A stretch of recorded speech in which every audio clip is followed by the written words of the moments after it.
All right, guys. Joined today by, is it Rahul? Rahul? Is that, Yes, sir. okay. He's the chief scientist and head of security for Bromium. He led the McAfee vulnerability group for a number of years. I'm not sure how much, maybe give you a broader introduction, but this is a really cool talk. I think you gave this at Black Hat Europe and a couple other places. Really neat. He's going to show you what's wrong with sandboxing in many cases. So give him a round of applause, please. Thank you. Can you hear me? Okay, great. So, hi everybody. I'll be talking about application sandboxing, and I will also talk a bit about how easy it is to break out of most of the widely used sandboxes with some live exploit demos as well. So, to start off, I lead the security research at Bromium. Bromium is a startup company which is like a 2-year-old company dedicated for trustworthy computing. You can find out more about us by visiting our website, and we have a booth outside as well. So let's start a talk. So what is a sandbox? So a sandbox is basically an environment designed to run untrusted content, which means that anything inside a sandbox could be potentially malicious, right? So there are various types of sandboxes, and you have seen the iOS sandbox, the Android sandbox, and the various sandboxes. Java is a sandbox, right? So for this talk, I'll be focused on application sandboxes which are widely deployed. And as you can understand, the aim of a sandbox is primarily to isolate threats, and then I'll talk a bit about is it really a meaningful argument that sandboxes are really relevant in the current modern sophisticated attacks which we are seeing in the world right now. So to start off, for this talk I have divided sandbox into 2 categories, which is a type A and a type B. It's just my own naming convention. It could have been a type 1 or type 2, but let's go with type A, type B. So type A is basically an OS enhancement based sandbox. Some of the widely used sandboxes are Sandboxie, Buffer-Zone Pro, and there are several others of that category. And type B is a master-slave model. Again, this is my own terminology, and I'll explain about that in a bit. This is like the Adobe Reader X, the Chrome browser out of the Chromium project. So we'll basically decompose these 2 types of sandboxes in this presentation. So moving to type A type of sandboxes. So what it is type A sandbox is fundamentally a custom kernel mode driver that modifies the Windows operating system behaviors such that the protected components inside the sandbox are protected, basically, are isolated, right? So the most common use case is basically for control execution of applications. And the recent use case has been safe browsing. A lot of people use Sandboxie for isolating your browsers, right? And also, a lot of people use these type of sandboxes for malware analysis because they think it's a safe, contained environment. So there has been a trend where people do some amount of malware analysis inside these type of sandboxes, right?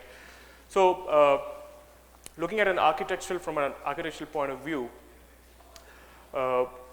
we need to understand that there is a lot of kernel interaction that happens behind every sandbox. So if you have an application running inside an application sandbox, it is interacting with the kernel all the time for it to function normally, which means that it relies on the fact that the OS kernel has not been compromised, right? So this is a design assumption of any sandbox, or any application sandbox, right? Which also means that the sandbox cannot protect against malicious kernel mode malware, right? So this is going to be an architectural decomposition. So and I'll talk about that, why and how. So if we break this down at an architectural level, so this is how an application sandbox like Sandboxie works. So you have a user mode component, and you have the sandbox kernel driver, right? And in the user mode component, you typically run your browser, your Word document, or you run an executable. And there are several hooks which basically monitor the behavior of the application and what's happening. And the kernel driver basically makes a decision on should this be allowed or should this be not allowed. It's almost like a policy filter, right? So this is how pretty much every application sandbox works, right? So, so how does this really look at the kernel, right? So at a very high level, this is how it will look like. The sandbox application will make a request to the kernel saying, I want access to a file, so please open a file for me, right? And this file name is at address X, right? And then the kernel says X point to the string allowed text.file, and then here goes the file handle for you. And then the sandbox application will say, okay, kernel, now I want to open a file for me to execute a file, right? And the address is at address Y. The kernel then will point and say, okay, this is the secret text.file is here, and since you are a sandbox application, I will not let you access this file, right? So let me show you how it works in real world. So this is my VM environment, and I'm going to open a sandbox, say using Sandboxie, right? And this is my command prompt. So this, as you can see by the yellow border, this means that this is inside a sandbox, right? So now, if I open, say, Notepad, this is on the host. This is not in the sandbox. This is outside the sandbox, right? So if I try to say kill,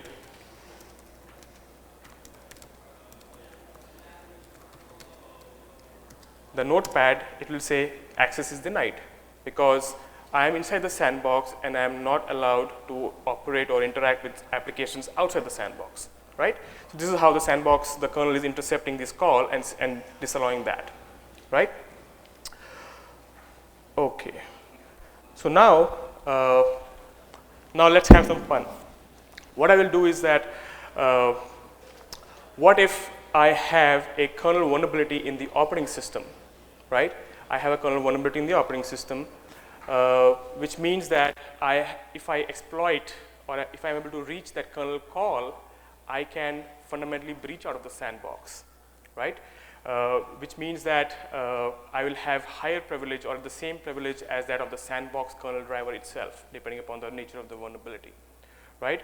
So, and this is like a design flaw. You cannot solve this. No application sandbox can ever solve this problem.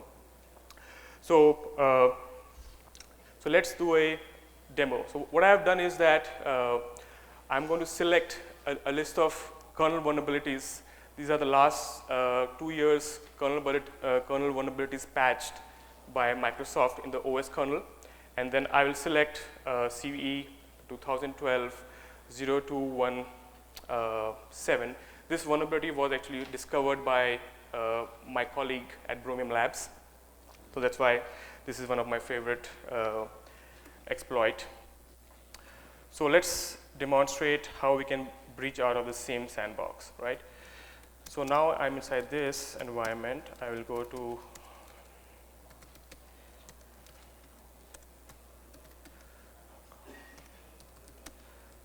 so what I have here is I have this was infamously known as the sysret vulnerability.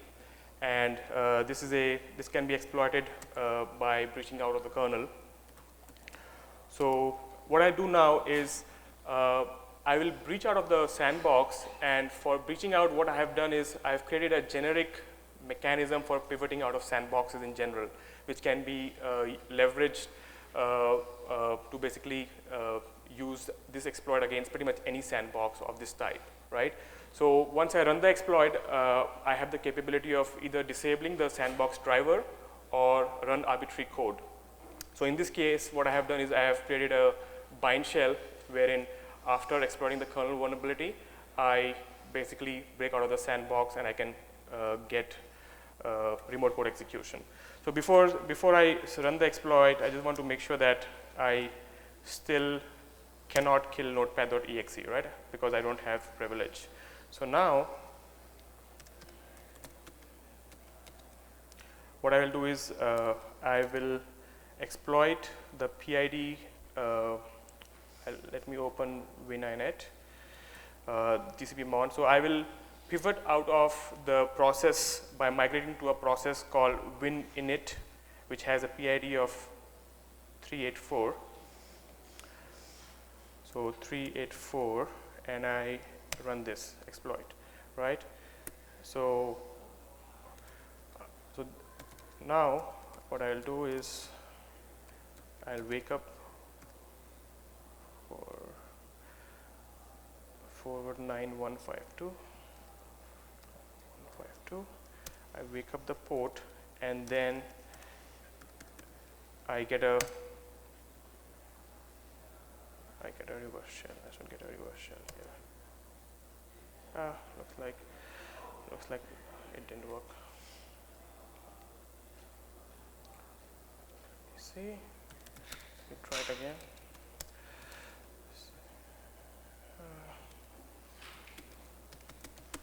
Storm.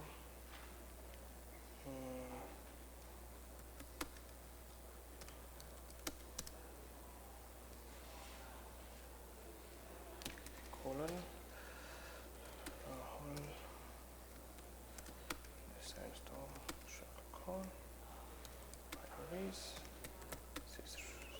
Right. PID 384. Okay. So NC 27.0.0.1 49152.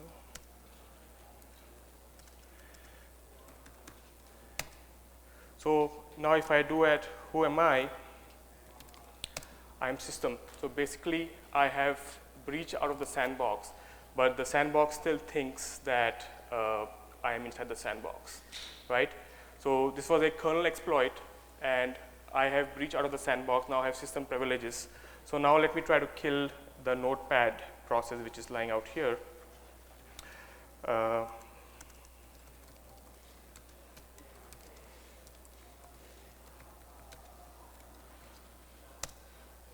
So I was able to kill the notepad process. So now I had full access to the host, I have compromised the sandbox, and I'm executing with system privileges on the machine, right? So this was a type 1 sandbox bypass. So the next type is far more popular, which is the Google Chrome, out of the Chromium project, and Adobe Reader X, right? So how this works is that there are two processes in these type of sandboxes. One is the master, and then the slave, and they talk over IPC channel, and they communicate basically via the channel.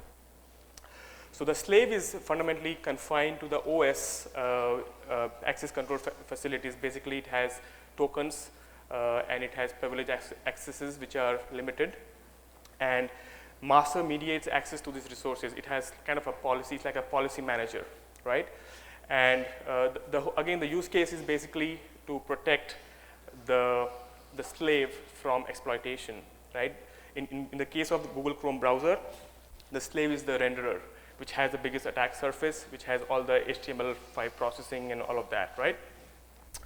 So, and as we know, Google Chrome and Adobe Reader are pretty popular applications for web and content rendering. So, so let's look at the architecture, how it has been designed, right? So the master of the Google Chrome or the Chromium sandbox has the smallest code base.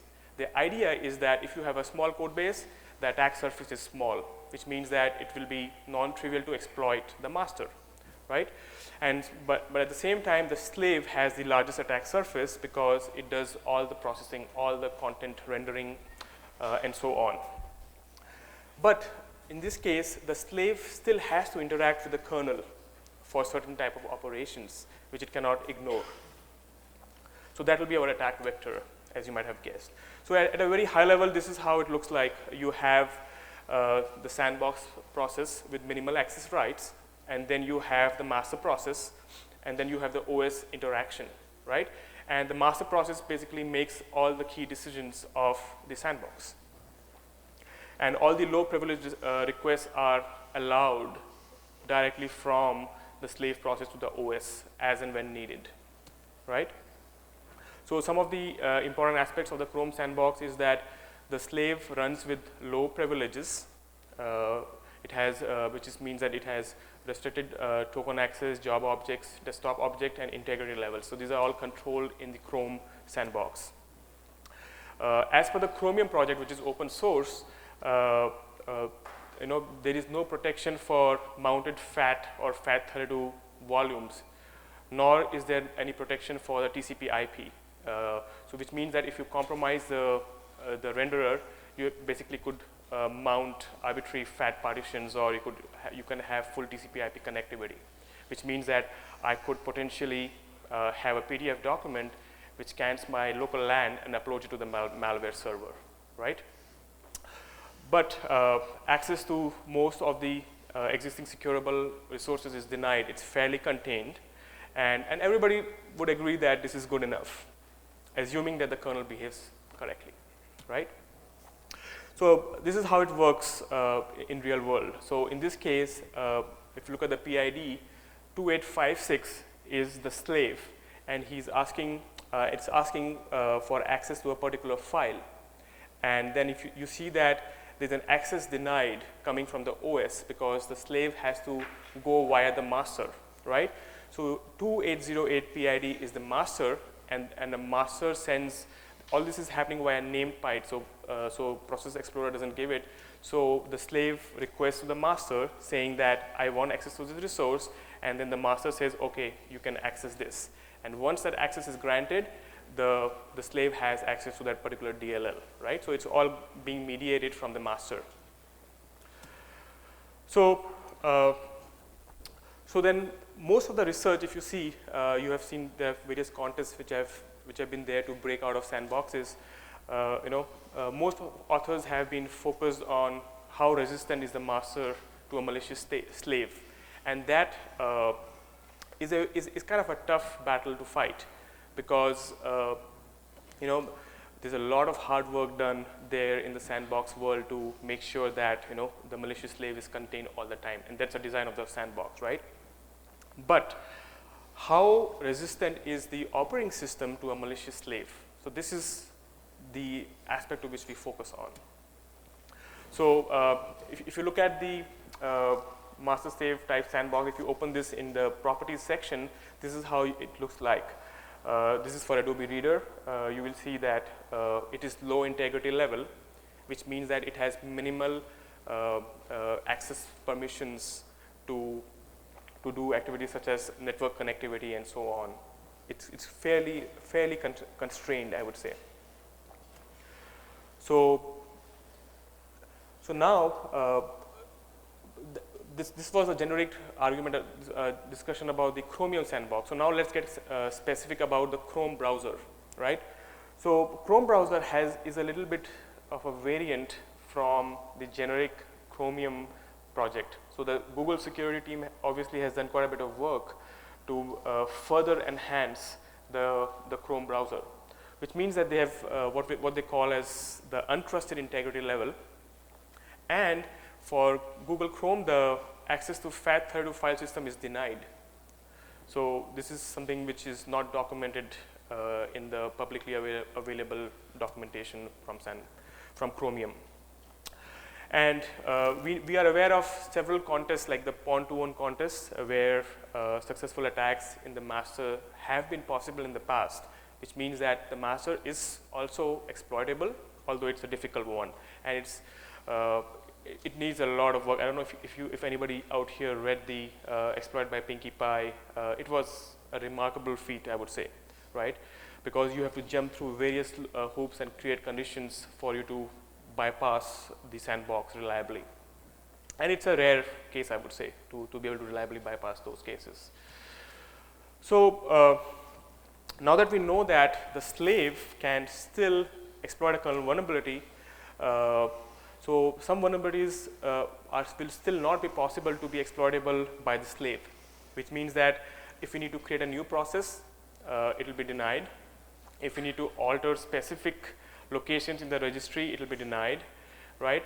So this is kind of some of the controls, additional controls added to the Google Chrome browser.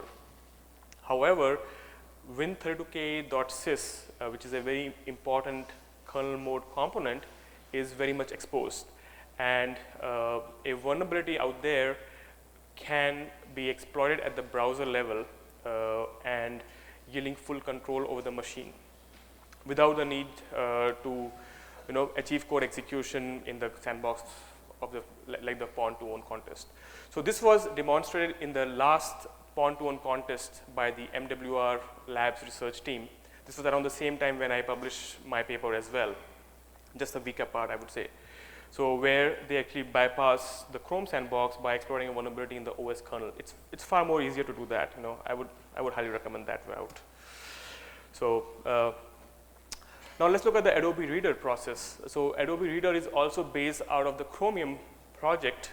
However, it hasn't been as tightened as the Google Chrome browser. So they have pretty much followed what was available in the Chromium project. For instance, the Adobe Reader still allows access to TCP/IP. I can mount arbitrary file systems. I'm in FAT32 site file systems, and so on.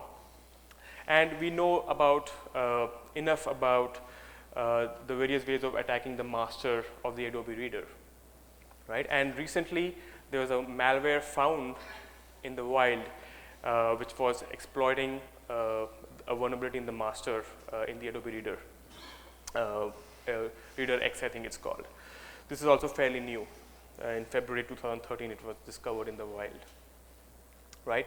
So now if you want to exploit a vulnerability leveraging a kernel exploit in, say, Google Chrome or Adobe Reader, how would it look like, right? So in this case, for instance, we will use the font parsing. For some cute reason, Windows basically does all the font parsing in the kernel. What we'll do is we'll ask for instance, a true type font stored at address or a particular address X. So Sandbox application will say, dear kernel, please draw a text, hello world, and please use the true type font stored at address X for doing this, right? So the kernel will say, okay, you're a Sandbox application, but using a font is a normal benign operation, so which you need to do to operate and function properly. So the kernel will say, okay, I need to parse this font before I give you access. So while parsing the font, the kernel corrupts its own memory because the parser code in the kernel has a vulnerability. And because of this memory corruption, the kernel starts executing code at the address X, which then allows the app to do anything it wants to do, basically. So that's where we basically exploit the vulnerability, right? So I think you're all probably expecting that I will break out of Chrome or Adobe Reader in my next demo. So let's do it a bit differently this time. So let's take the route of what people term defense in depth, right? So let me run through a list of vulnerabilities here, and I will select the true type font parsing vulnerability. And in this case, I will run the vulnerability a bit differently. Yeah, I know, it's cute. This is the right way to exploit, actually. So in this, what I'll do, I will put Google Chrome inside Sandboxie and bypass both the sandboxes, right? So let's see how defense in depth works.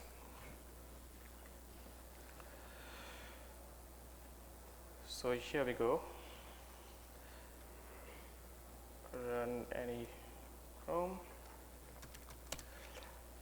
So I am inside the sandbox, the beautiful yellow border. Program files. Chrome application, right? Chrome.exe. So if I execute Chrome.exe inside the sandbox, you see this also has a border. And if I check from the process explorer, it will say that Chrome with this ID, it is untrusted. It has untrusted integrity level, which means that it has the lowest privileges, right? And I am inside a sandbox, right? So now, let's launch some exploits.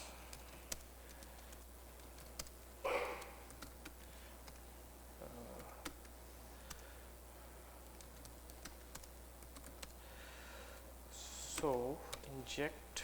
So what I will do is I will take the PID of. So what I'll do in this exploit is I will inject into the renderer process of the browser, right?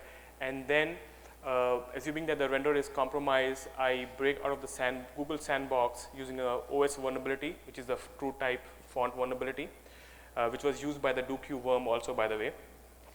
And then let's see how it looks like. So inject, the PID of this is 3692, and then for this I need to load the embed font and then exploit.dll. It looks like the local lock failed. Let me try it again. It has a reliability of 95%, but when you're doing a live demo, it has to fail, right? So let's see again. So let me close this Google browser, by the way. Let me try again. Okay. Files.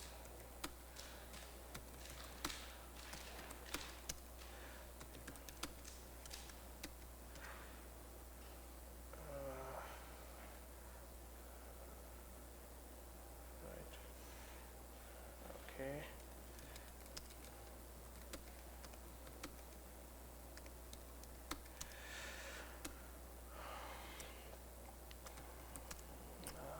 Inject. So let us look at the PID this time. Let's see if this will work this time. 3020. 3020. 2 exploit.dll.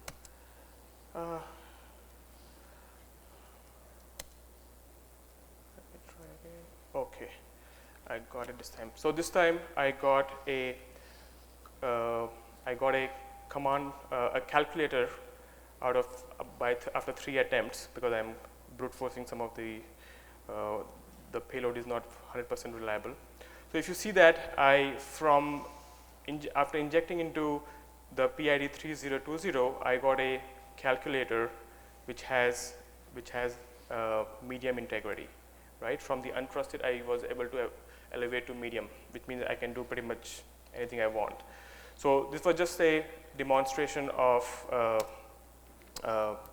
how I was able to break out of the Chrome sandbox by exploiting a font vulnerability and able to execute calculator. So now let's get a reverse, a bind shell, right? So the same mechanism. So I have a generic pivot. 49152. Let me wake up the port, and if I do 444, now I have system privileges out of Google Chrome. So now I can say task kill. I can do anything I want to do, pretty much full control over. I kill the calculator which I just created, right? So basically I've breached out of Google Chrome by exploiting a font vulnerability, and I breached the sandbox completely, right? So so then the question is this a problem? So Windows, so sandboxes, when they emerged, when they came out, it was like almost like 9-10 years back is when the concept got popular. But things have changed, you know. People are getting more sophisticated, attacks are getting more sophisticated. We have DoQ kind of malware, which is targeted to the kernel, and then Stuxnet was there, although it's a different attack vector. So in the last 2 years, like last 1.5 years, I would say, 25 kernel mode vulnerabilities were patched by Microsoft in 2012, and 40 in the last 5 months. I know that in June there were a few kernel mode patches as well. So as you can see, it's from a statistics point of view, it's close to a 100% year upon year of growth, as they say, right?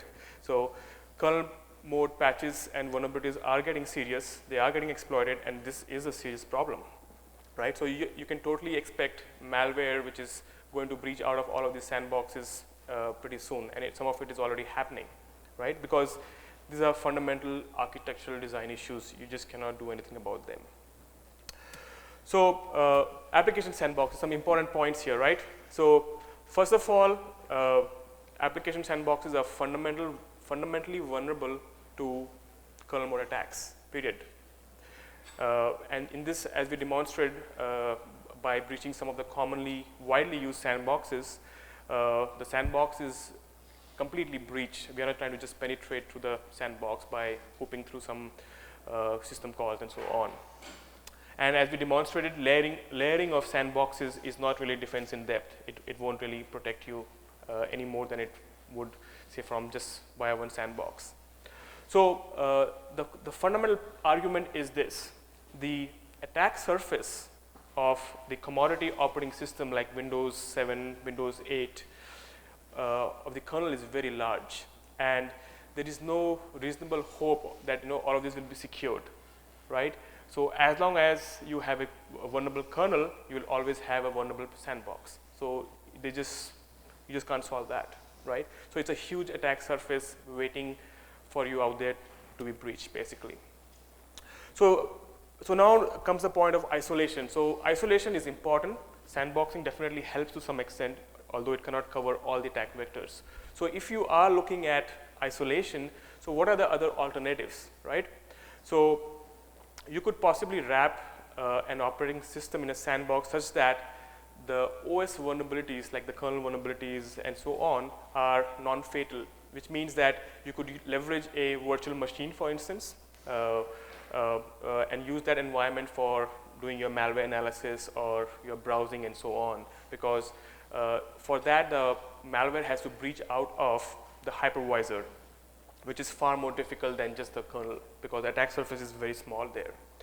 Although in this approach, the hypervisor and the supporting environment would still be an attack vector, because you need supporting environment for that to work, right? But it is arguably far smaller and defensible compared to trying to protect against every OS kernel patch or every kernel vulnerability, right? And for robust isolation, you need to select a security solution which has been designed, a security hypervisor which has been designed with security in mind, and not just a general purpose hypervisor like VMware or whatever, right? So because it has to be security centric, so that it's well thought of and implemented, right? So just to conclude, evaluate your defense in depth architecture, particularly how resilient it is to zero-day attacks. Remember that it is not feasible to defend against kernel mode attacks from within the kernel. When you have a sandbox from the kernel, it cannot defend against attacks on the kernel. In our analysis, what we found, type A were far more vulnerable than type B, which means that Sandboxie and those kind of sandboxes are very easy to bypass and breach out of, because they need to allow arbitrary execution of programs and content, so they need to be far more lax in their security controls. And definitely avoid malware analysis inside application sandboxing. You are asking for trouble if you're doing that, because malware is getting very sophisticated. And of course, a sandbox in a sandbox is not really defense in depth. It doesn't change much. And yeah, choose wisely and stay safe. And some credits to my colleague who worked with me on this, and some of the past research on the similar topic. And that's it. Thank you.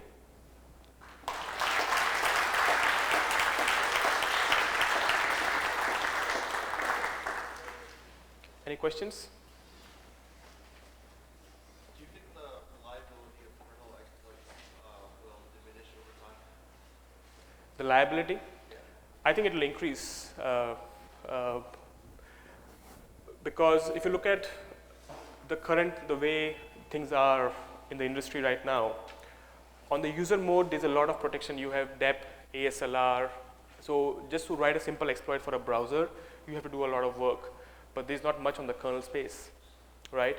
So there have been some enhancements, like Intel has come up with something called SMEP, which is for enabling kernel mode, some amount of protection on the kernel mode exploits, payloads. Although you can do ROP-based gadgets to bypass that, it's well known.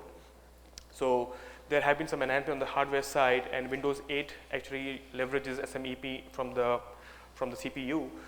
But I think kernel mode is going to be something which is very difficult to detect. For instance, every endpoint technology which is there pretty much, it cannot protect or defend against kernel mode exploits, because whatever you have installed on your OS is relying on the kernel mode. It's a patch in the kernel, very similar to application sandboxes. So any kernel mode exploit will breach everything that you have on your endpoint today. So it's a very, I would say it's a lucrative attack vector from an attacker's point of view. You can bypass pretty much everything you have.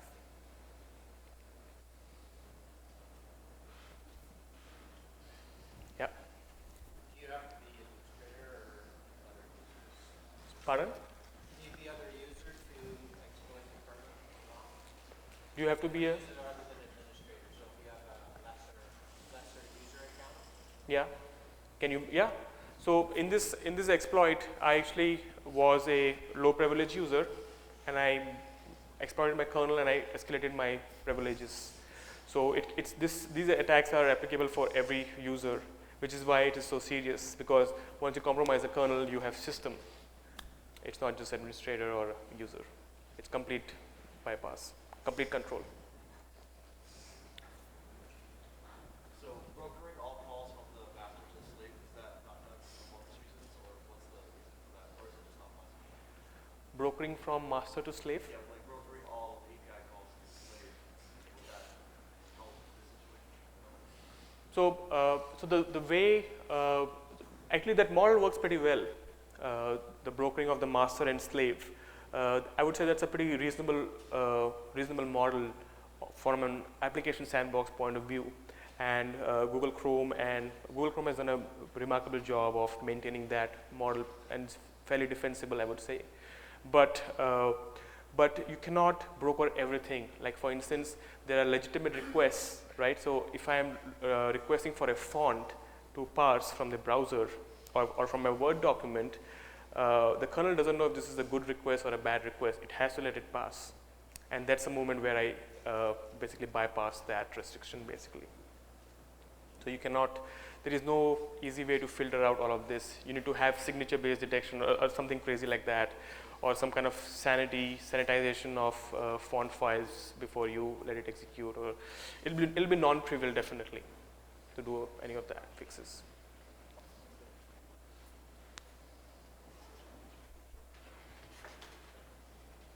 All right.